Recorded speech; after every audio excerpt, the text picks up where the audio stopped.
Virtual class में आप सभी का एक बार फिर से स्वागत है। मैं विवेक फिर से एक बार नए टॉपिक के साथ आप सभी के बीच में हूँ।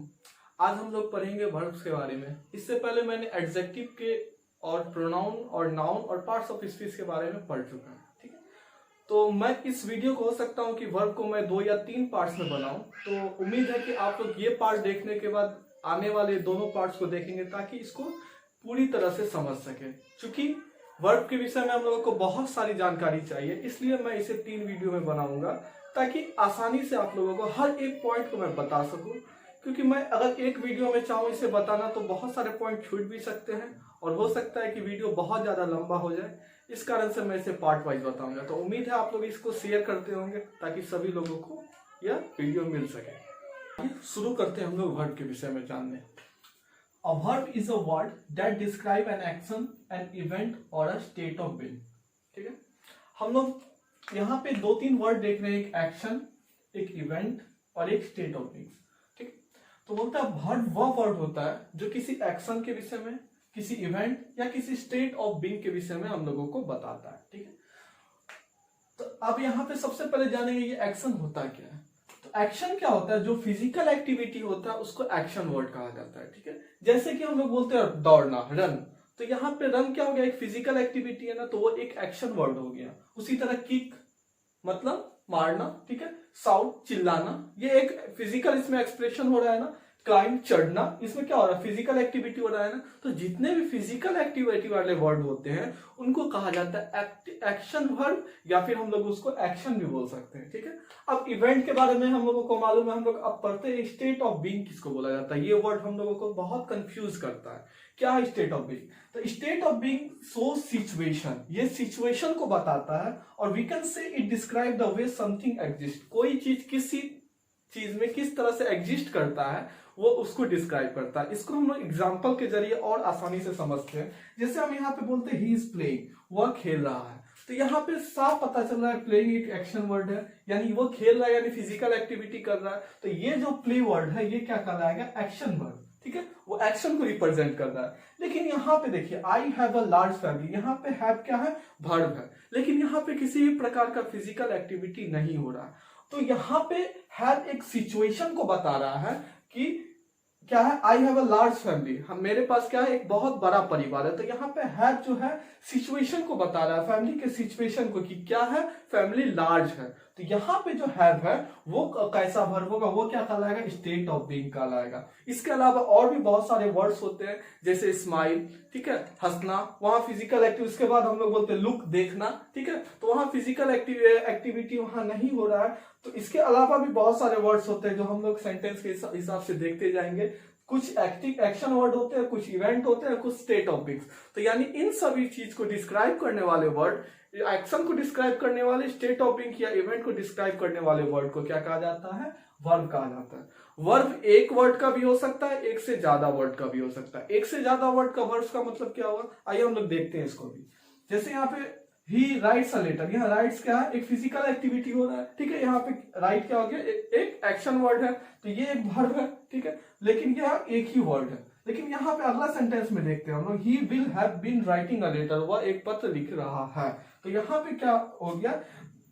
विल हैव बीन राइटिंग, ये जो है वर्ब होगा। ठीक है, तो यहाँ पे हम लोग देख रहे हैं कि एक से ज्यादा वर्ड का यूज किया जा रहा है वर्ब के लिए। ठीक है, एक से ज्यादा वर्ड का वर्ब है। तो कह सकते हैं कि वर्ब एक वर्ड का भी हो सकता है या एक से ज्यादा वर्ड का भी हो सकता है। और बिना वर्ब के सेंटेंस इनकम्प्लीट होता है, बिना वर्ड से सेंटेंस नहीं बन सकता। ठीक है, हम लोग कह सकते हैं it comes after the subject, और ये सब्जेक्ट के बाद आता है। अब हम लोग वर्ब के बारे में मोटा मोटी बहुत चीजों को जान चुके हैं। तो अब हम लोग इसके काइंड्स के विषय में पढ़ेंगे कि इसको कितने भाग में बांटा जा सकता है। तो हर बुक में इसके काइंड्स के विषय में अलग अलग तरीकों से बांटा गया है। तो मैं एक समराइज्ड वे के तरीका से बताऊंगा ताकि ये आसान लगे कि सारा वर्ब जो है किस तरीका से बांटा जा सकता है, उसको क्लासिफाई किया जा सकता है। तो हम लोग देखते हैं आगे वर्ब के क्लासिफिकेशन या काइंड्स को। तो अब हम लोग देखेंगे वर्ब के क्लासिफिकेशन। तो वर्ब को हम लोग 2 कैटेगरी में डिवाइड कर सकते हैं, एक को फाइनाइट वर्ब और दूसरे को नॉन फाइनाइट वर्ब कर सकते हैं। ठीक है, फाइनाइट वर्ब को हम लोग 3 भाग में बांट सकते हैं। एक हुआ प्रिंसिपल वर्ब, जिसको लेक्सिकल वर्ब भी कहा जाता है या उसको मेन वर्ब भी कहा जाता है। ठीक है, दूसरा लिंकिंग वर्ब या इसे कॉपुलर वर्ब भी कहा जाता है। तीसरा ऑक्सिलरी वर्ब जिसे हेल्पिंग वर्ब के नाम से भी जाना जाता है। ऑक्सिलरी वर्ब के 3 काइंड्स होते हैं, प्राइमरी ऑक्सिलरी वर्ब, उसके बाद मॉडल ऑक्सिलरी वर्ब और मार्जिनल ऑक्सिलरी वर्ब। कहीं कहीं हम लोगों को मिलेगा ऑक्सिलरी वर्ब के 2 ही काइंड्स, प्राइमरी और मॉडल, लेकिन यहाँ मैंने मार्जिनल ऑक्सिलरी वर्ब के बारे में भी डिस्कस किया है। इसके बाद नॉन फिनाइट वर्ब के 3 काइंड्स होते हैं, एक है इनफिनाइट, जीरंड और पार्टिसिपल। ठीक है, तो इस वीडियो में हम लोग नॉन फाइनाइट और फाइनाइट किसे कहते हैं ये देखेंगे। तब नेक्स्ट वीडियो में हम लोग फाइनाइट वर्ब के सारे काइंड्स को एक वीडियो में देंगे और उसके नेक्स्ट वीडियो में हम लोग नॉन फाइनाइट वर्ब यानी इनफिनिट, जीरोंड और पार्टिसिपल इसके बारे में डिस्कस करेंगे। तो आइए सबसे पहले हम लोग जानते हैं फाइनाइट वर्ब क्या है और नॉन फाइनाइट वर्ब क्या है। तो फाइनाइट वर्ब को हम लोग कई तरीके से डिफाइन कर सकते हैं, मतलब हम लोग कह सकते हैं रेगुलर वर्ब या इरेगुलर वर्ब, स्टैटिक वर्ब या डायनामिक वर्ब, ट्रांजिटिव वर्ब या intransitive verb, causative verb, factitive verb, यानी इसको अलग अलग तरीकों से डिफाइन कर सकते हैं। तो आइए हम लोग इसका एक डिफिनेशन देखते हैं और दोनों का डिफिनेशन देखते हैं और दोनों में क्या अंतर है, फाइनाइट वर्ब और नॉन फाइनाइट वर्ब में क्या अंतर है उसको देखते हैं। अब हम लोगों को जानना है फाइनाइट वर्ब किसे कहते हैं और नॉन फाइनाइट वर्ब किसे कहा जाता है। ठीक है, तो आइए हम लोग जानते हैं एक एक करके। A finite verb is a verb that change its form according to the tense of the sentence, the number and the person of the sentence। यानी फाइनाइट वर्ब उस वर्ब को कहा जाता है। ठीक है, वर्ब यानी क्या, मतलब क्या हुआ, एक्शन वर्ड, इवेंट और स्टेट ऑफ बीइंग। ठीक है, तो फाइनाइट वर्ब क्या होता है, जो कि टेंस के अनुसार, जो सेंटेंस में सब्जेक्ट के पर्सन और नंबर के अनुसार चेंज हो।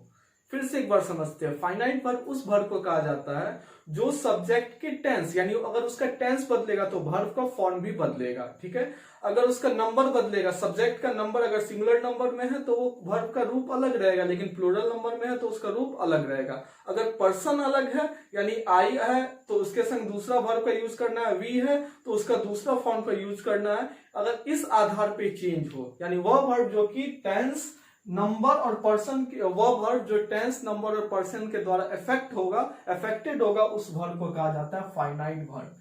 दूसरा है non finite verb. Non finite verb उस वर्ब को कहा जाता है जिसका उपयोग सेंटेंस में किया जाए अगर टेंस परिवर्तन भी हो, नंबर चेंज भी हो, पर्सन चेंज भी हो, तो उस वर्ब पे कोई इफेक्ट ना पड़े। यानी वैसा वर्ब जिस पर टेंस, नंबर और पर्सन का कोई इफेक्ट ना पड़े उसे कहा जाता है नॉन फाइनाइट वर्ब। अगर सेंटेंस में सिर्फ एक वर्ब दिया हुआ है तो वो फाइनाइट वर्ब होगा, ये हम लोगों को हमेशा ध्यान रखना है। अगर सेंटेंस में एक वर्ब दिया हुआ है तो डेफिनेटली वो क्या होगा, फाइनाइट वर्ब होगा।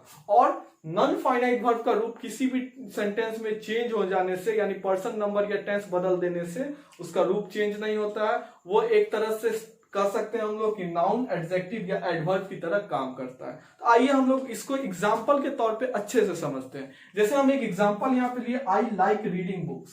ठीक है, यहाँ पे देख रहे हैं आई के साथ लाइक का उपयोग किया गया। अगर इसका हम लोग पर्सन चेंज कर देते हैं, यानी आई की जगह क्या लगा दिया गया, ही। आई क्या है, फर्स्ट पर्सन और ही क्या है, थर्ड पर्सन। तो यहाँ देख रहे हैं उसका जो वर्ब है लाइक वो चेंज हो रहा है। ठीक है, लेकिन यहाँ पे 2 वर्ब है, एक है लाइक और एक है रीडिंग, यहाँ 2 वर्ब है। तो हम लोग देखें कि जब पर्सन चेंज हुआ, यानी आई की जगह ही हुआ, तो लाइक जो है वो चेंज होकर लाइक्स हो गया, लेकिन रीडिंग क्या है, जो का त्यों रहा। ठीक, अगर उसी तरह आई लाइक रीडिंग बुक्स का अगर हम लोग टेंस चेंज कर देते हैं, ठीक है, तो आई के संख्या लग गया लाइक रीडिंग बुक, ये प्रेजेंट टेंस में था, इसको पास्ट टेंस में ला दिए तो वो क्या हो गया, लाइक लग गया।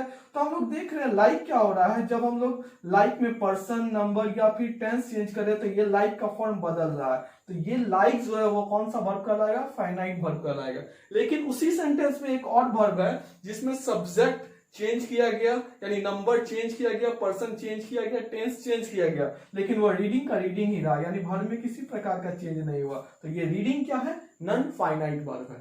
अच्छे से और एक एग्जांपल के द्वारा समझते हैं। जैसे यहाँ देखिए, इस दिस चेयर इज ब्रोकन। ठीक है, यहाँ पे दिस चेयर इज ब्रोकन क्या है, प्रेजेंट टेंस में, इसको हम लोग पास्ट टेंस में चेंज करते हैं। तो पास्ट टेंस में क्या होता है, दिस चेयर वाज ब्रोकन। तो यहाँ पे हम लोग देख रहे हैं, यहाँ पे 2 वर्ब है, एक इज है और एक है ब्रोकन। ये इज जो है वो चेंज हो जा रहा है, यानी ये इज क्या होगा, यहाँ पे नन इज होगा आपको फाइनाइट वर्ब, लेकिन ब्रोकन क्या हो रहा है, चेंज नहीं हो रहा है, उसका टेंस हम लोग चेंज कर दिए, प्रेजेंट से पास्ट में ले आए तो भी ब्रोकन का ब्रोकन ही रहा। तो यानी ये कौन सा वर्ब होगा, नॉन फाइनाइट वर्ब, और इज चेंज होकर वर्ब बना, तो यानी इज कौन सा वर्ब यहाँ पे है, फाइनाइट वर्ब। अगर सिर्फ एक वर्ब रहता तो वहां पे फाइनाइट ही होगा। और यहाँ पे ये ब्रोकन जो है एक तरह से नाउन एडजेक्टिव का काम कर रहा है, ठीक है, किसका काम कर रहा है, एडजेक्टिव के लिए यह काम कर रहा है। तो इस तरीका से हम लोग फाइनाइट वर्ब और नॉन फाइनाइट वर्ब में अंतर समझ चुके हैं। अब नेक्स्ट वीडियो में हम लोग फाइनाइट वर्ब्स के काइंड्स के विषय में पढ़ेंगे, जो हम लोगों को जानना बहुत आवश्यक है। ठीक है, तब तक के लिए शुक्रिया।